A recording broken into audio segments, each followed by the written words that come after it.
So Bob, after seeing this news about Counter-Strike Global Offensive, I would be somewhat intrigued, but instead, I'm going to do what I promised on Retronauts and check out this copy of the Team ICO Collection HD. Hooray. That I commented about, because I never really played the first two games. I kind of knew about them through osmosis. And I started playing ICO last night. I want to ask you, does the game get more light in it? Because that first room where you free Yorda, Yorda's a girl, right? Or she's a girl. Yes. When you free Yorda, that first room is kind of dark.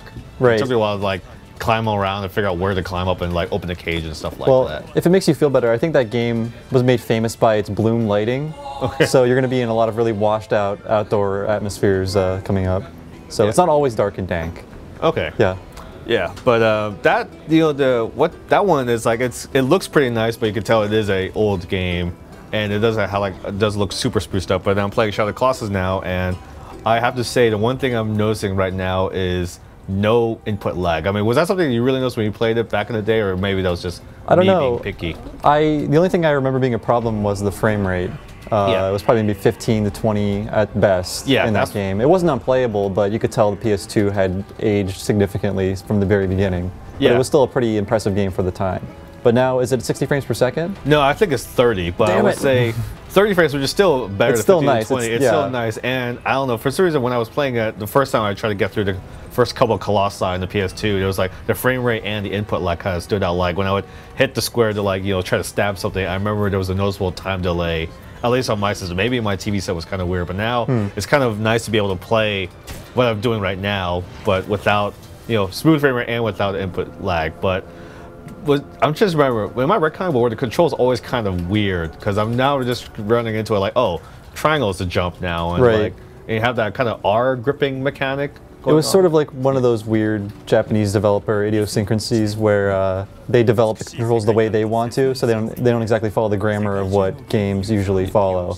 So R1 is grip. You'll be using that a lot. Your finger will feel it by the end of the game, which I think helps because after you beat a boss, the rush of endorphins and the relaxation you feel, I no longer have to keep on jamming on that damn button, is really, really rewarding.